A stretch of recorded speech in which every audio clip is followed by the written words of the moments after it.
Okay, then we have a few other items.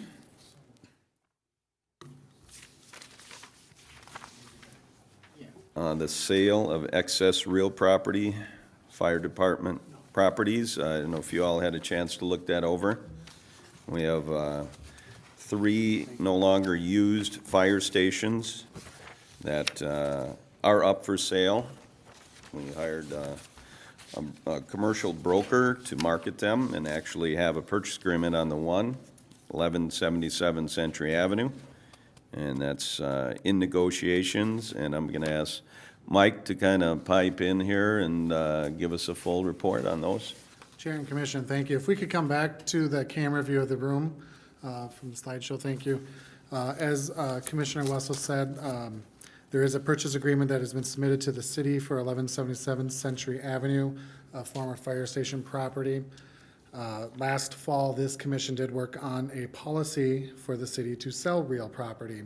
As part of that policy, we have to deem said properties in excess that allows the council to move forward with the purchase agreement. This was done in coordination with a property that the city owns on Castle Avenue and Van Dyke Street, that at the time this had a purchase agreement submitted to the city and had been accepted, but since this last fall, that purchase agreement was withdrawn, so that we are back at marketing that property again.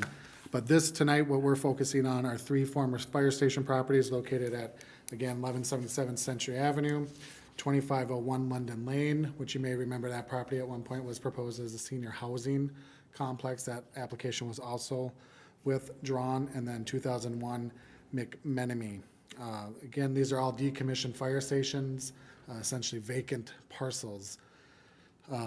Part of the council's discussion at their workshop coming up this Monday is talking about absent the 1177 Century, the other 2 properties, and then the Van Dyke parcel that's just to the north of us here. The city's going to initiate neighborhood meetings for each of these sites to let the immediate neighbors know what is being planned with these properties, because they have to be rezoned, re-guided, because they've been government properties, so they're not consistent with the surrounding neighborhood, so they need to be updated in zoning, and part of our efforts from the staff level is to move forward with that so that potential landowners have a little more confidence in what they're buying, and that's one fewer step that they have to go through. So what is being brought before the commission tonight is a recommendation to deem the 3 properties in excess that will allow the council to move forward with marketing, and then also a recommendation to accept the purchase agreement, which the council has been negotiating with a potential landscaping business for 1177 Century. That again is on the council's agenda for final approval this coming Monday. So with that, I'm available for any questions the commission may have.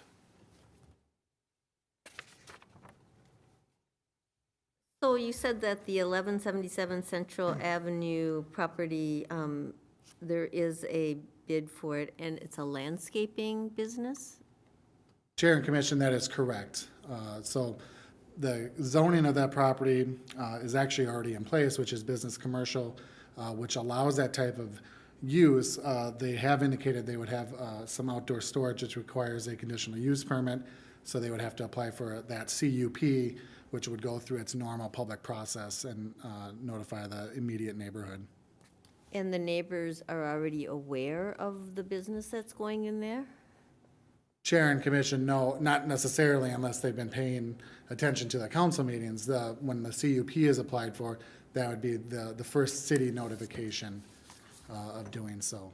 There's nothing in city policy right now that requires the city to do any of these notifications. What I had talked about with the other properties is staff's effort to go up and beyond what is normal operations, just to get the neighborhood engaged, so that if there are any concerns, that we can, from the city standpoint, can start to address them before a potential buyer is even involved. So it's one less thing for that potential property owner to be concerned with. And I guess my only concern is because now, they need to have that outside storage, and, how does that affect the neighborhood and things like that? Chair and Commission, that's why the conditional use permit process is in place. That's how that would be addressed. It's going to be addressed through screening elements. Okay. Any other questions or comments? Have they shown any type of site plan for that property? Chair and Commission, no. Not that I've seen, at least from the planning side. That's something that we would require for the conditional use permit application, but as far as I know, the negotiations with the council have been private or, closed meetings, and I have not been involved with that, so I don't know if they've seen a site plan or not, but from the planning and our department, we have not seen a site plan. If they haven't, I would hope that they ask for it prior to actually signing off on a purchase agreement, because, I realize we have the conditional use permit process in place, but we're in control of this property. So we have the ability to get exactly what we want on that property and make sure that it looks the way we want it to. And I would definitely recommend doing that well before we sell it. Chair and Commission, I will forward that specific comment to the interim city manager. That this commission has that concern and would like that addressed before any purchase agreements are finalized. Well, okay, before you file that as a unanimous concern. Sure. My concern, I guess I don't share that concern. If the use of the property fits within existing zoning regulations and rules, I'd rather the city not go to the point of going, gee, I'm not going to sell you the land because you're using orange instead of blue paint, or because a certain feature of the property doesn't fit our taste. If it's going to meet all the legal requirements in zoning, absolutely, I'm comfortable with that. Now, to that same point, I'm more hoping that the potential purchaser of the property, is aware that a CUP isn't granted, without question, and that they'll need to work with the city on making sure that that conditional use permit, doesn't give them carte blanche to go above and beyond what normal property regulations would have. So while I agree we've got, the power of, I don't want to say the purse, but we've got the power of the property in our hands right now.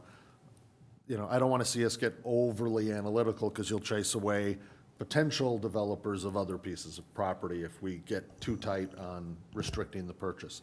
So that was my comment on that. On the same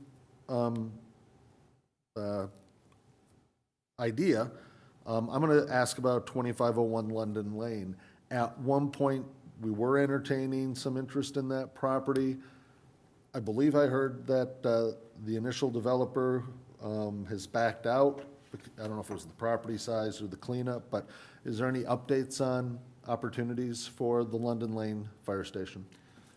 Chair and Commission, there had been actual land use applications made for that site to be redeveloped into a multifamily or multi-unit senior housing complex. And the reason stated by the developer was market saturation, not within that's the right. city necessarily, but within the region. Right. So that's why he pulled out. Yeah, I think I'd asked about that at one of our meetings with 2 other units going in within like 2 miles radius. Okay. I just want to make one comment on Mark's statement. I agree with you that we shouldn't put overly regulated conditions to a purchaser. However, having come from the housing side of, of the street, I also, have concerns that it doesn't degrade the neighborhood. When you have a lawn business and they have all kinds of lawnmowers and things that might be out in the open, again, I would like to know how they're going to be doing their storage and it doesn't end up looking really junky. I've seen houses where, all of a sudden there's junk cars all over, and that really, degrades the neighborhood. And I think that we, as good, commissioners, need to also watch out for the residents in that area. So I'm going to take Joy's comment and ask staff, is there precedent for, or an opportunity for a developer to put an offer on a piece of property pending a CUP decision?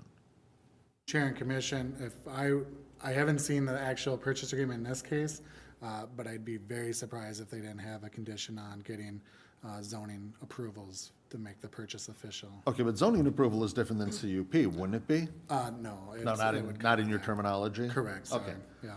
So, to that extent, don't we already have that protection built into the purchase agreement that, yes, we'll go ahead and sell it to you, but they're not gonna execute on it unless staff approves the site plan and that anyway, so. And Chair and Board, just to clarify, they don't need a conditional use permit to operate as a business. Right. If they store everything in the building, there's no problem. It's the outdoor storage that I know that you're discussing. I just want to make sure there's a distinction, because they're not proposing structural changes to the building that might come down the line, but at this point, that's not part of their discussion. So if you drive by there now, that's what they'll be using.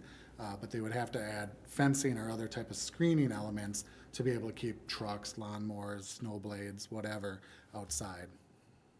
Right.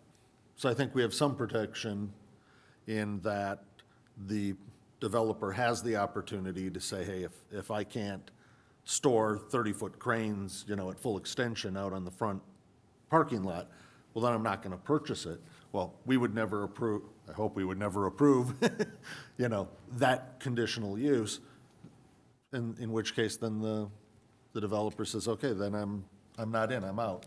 So that, I understand protecting the neighborhood, but I think that's what the CUP process is.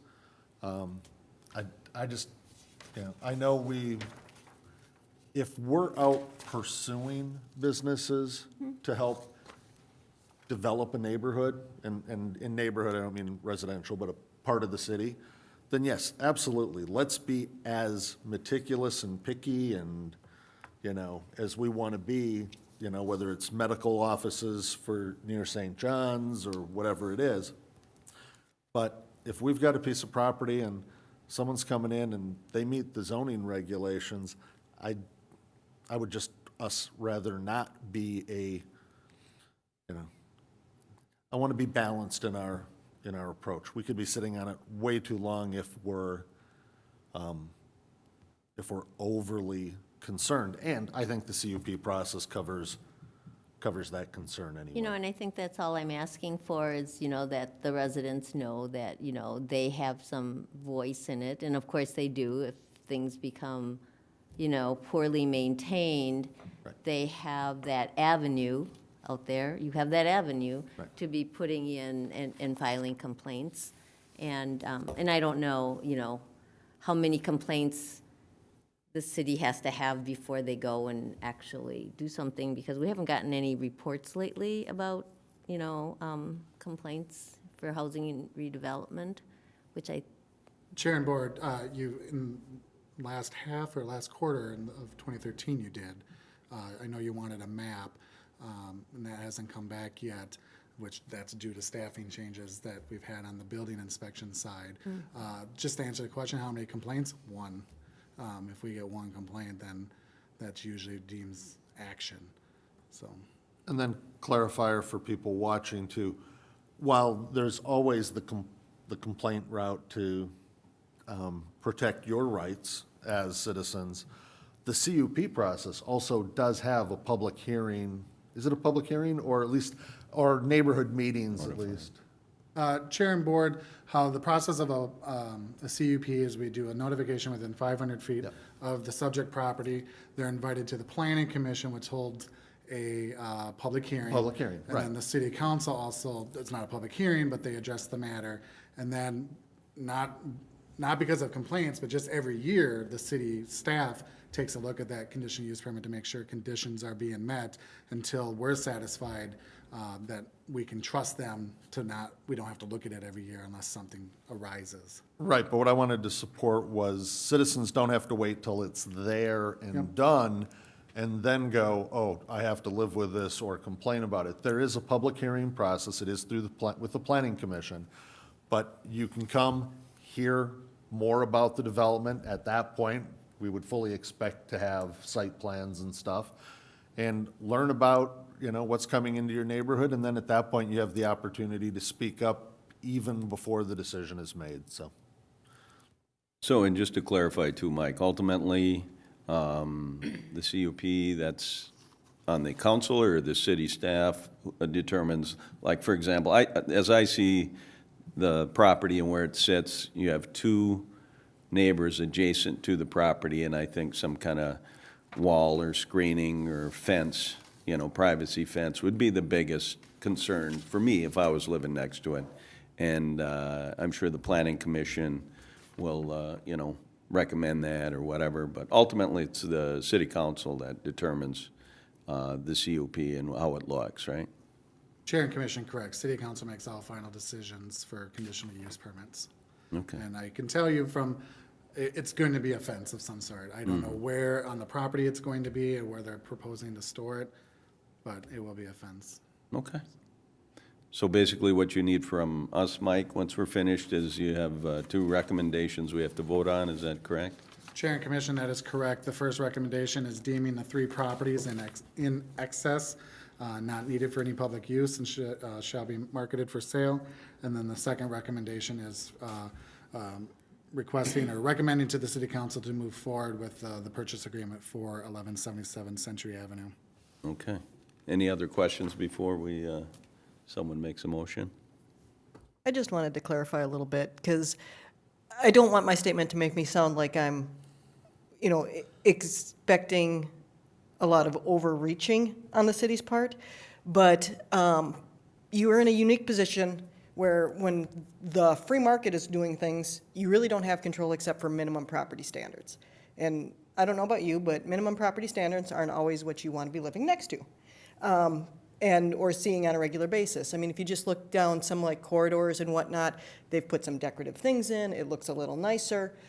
We're in a position to encourage that, not demand, but encourage. And I think that we should definitely take those opportunities when we're in a position to do so, is more my input. Sure. And I think that's, an important thing, because when I look at what we're doing here, we're representing the citizens of Maplewood. And like you mentioned, you should put yourself in those two people, especially those two homes, and say, what would I like the city to do in selling their city-owned property that I essentially have been paying for my taxes?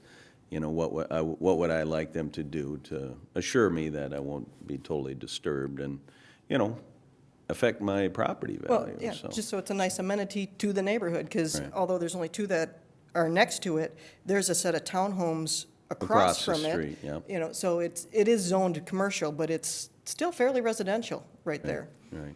No, that's a point well taken. So we do need someone to read the motion then, or can we just say A and B?